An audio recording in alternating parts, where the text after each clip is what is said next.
What's up, everybody? Welcome to the Post-Gazette Sports Now YouTube channel and podcast network. He is Adam Bittner. I am Noah Hiles. We are coming to you just moments after the Pirates win their first game of the season, 6-5 after 12 innings in Miami. A come-from-behind win in which they once trailed 5-2. Jason Mackey is currently scrambling all over the locker room, getting quotes, and we'll have stories from him. We'll have stories from myself as well. But first, we got to get this post-game reaction. Adam, we've never done this, but when you're on the YouTube post-game channel with Noah Hiles, you only got one route to go, and that's the good, bad, and the ugly. So we're going to get into it right now. First things first, what is your good? What do you think was the biggest takeaway for you in this Pirates victory? Yeah, I think it's the timely hitting. You have Oliveras driving an important run. You have Oneil Cruz tie the game late. And you know what? I'll pair with that. Your star players today did really well. Brian Reynolds hits the home run. Oneil Cruz hits the home run.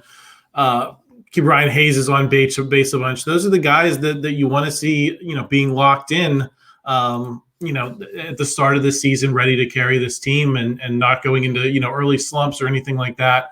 I'll make that a combination of not only was the hitting timely, but your guys who you're paying or relying on to make those plays did so in this game. And that's, an encouraging sign for me.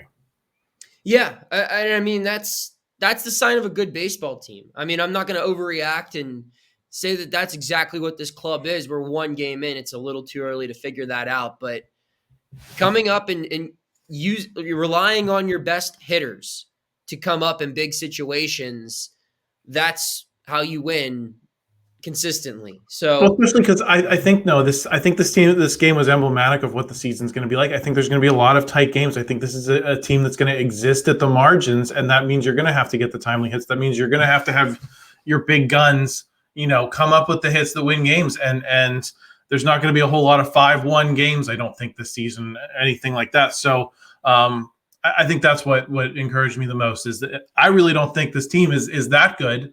But if you play like that in one-run games, if you play like that in extra innings, then maybe you can boost yourself from being a team that's, pretty mediocre to, maybe slipping into that wild card conversation. And, when we look back at the end of the year, I think it's going to be, even though this was only game one, it's going to be games like this that determine this team's fate. So, yes, it is only game one, but I think there are a lot of lessons to be learned there.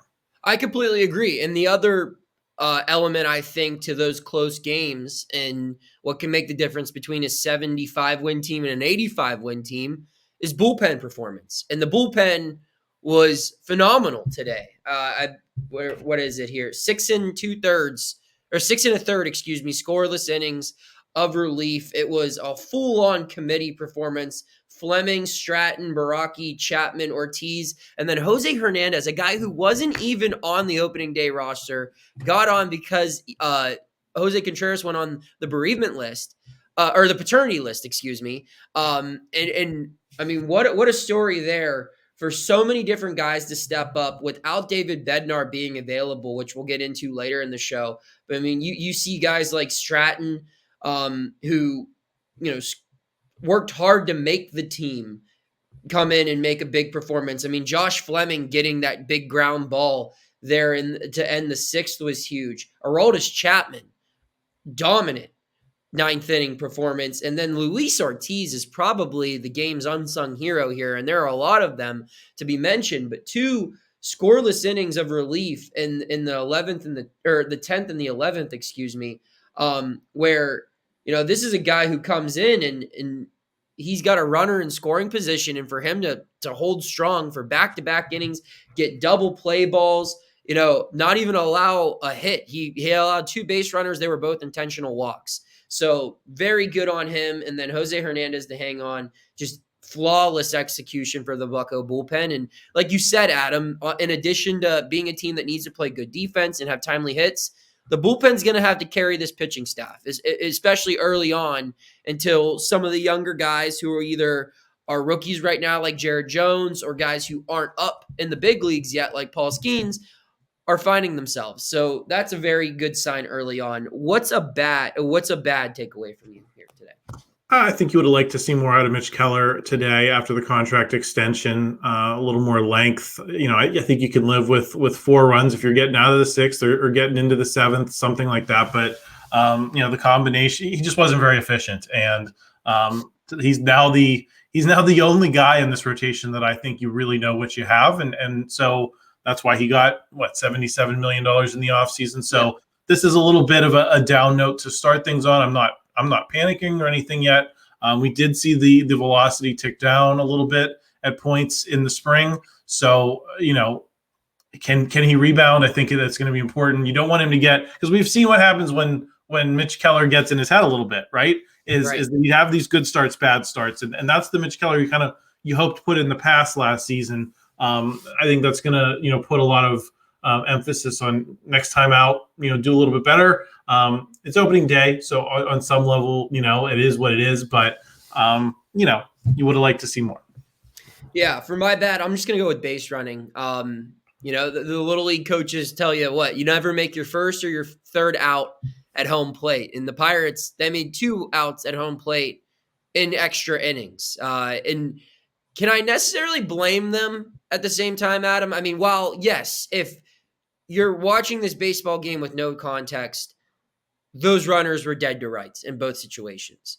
But you're not watching this without a context. Anyone who's watched Pirates baseball over the last decade understands the throwing arm that existed at first base for the Miami Marlins. It's Josh Bell. We've all seen Josh Bell butcher that throw 9 out of 10 times while he was in a Pirates uniform. And he's done it in other places too since leaving Pittsburgh.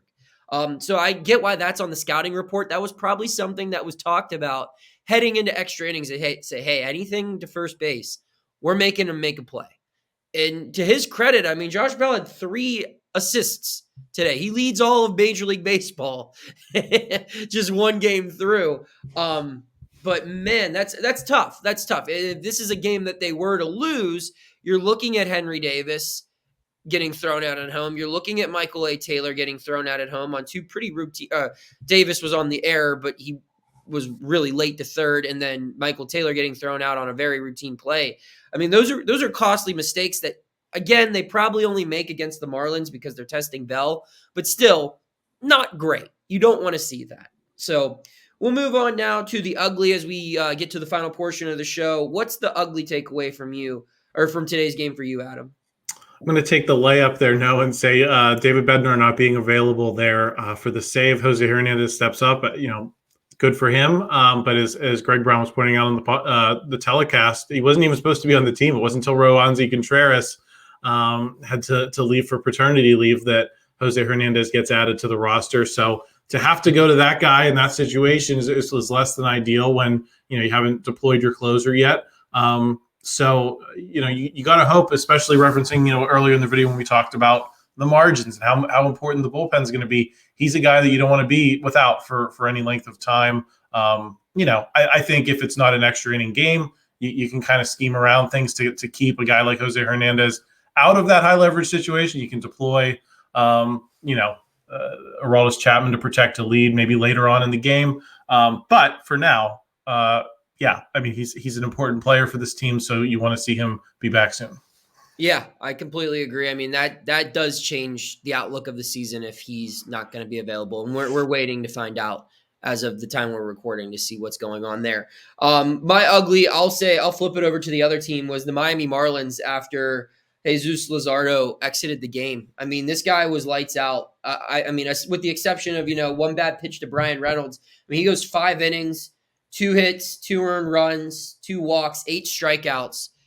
The Marlins were well in control. But you look, after he exits the game following a very smooth top of the 5th inning, this team allows 4 runs. The pitching staff for Miami allows 4 runs, and their offense musters up only a pair of hits, one of them coming in the bottom of the 5th. So just really a tough showing for them after getting a very solid performance from their ace on opening day. And you got to wonder if the NL Manager of the Year, Skip Schumacher, made a bit of an error there. Maybe took him out too early. I know it's opening day. You don't want to push things too far, but tough outcome for the Fish. So That's all I got. Adam, any final thoughts before we wrap things up here? No, I'm just I was glad to be in the passenger seat for one of these. After usually I'm in the host chair, so it's good to just kind of sit back and let you handle things.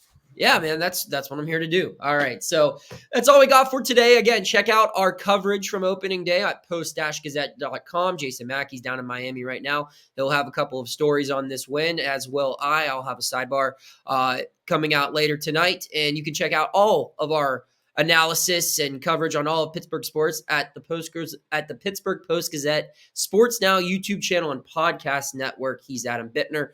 I'm Noah Hiles. We'll see you around.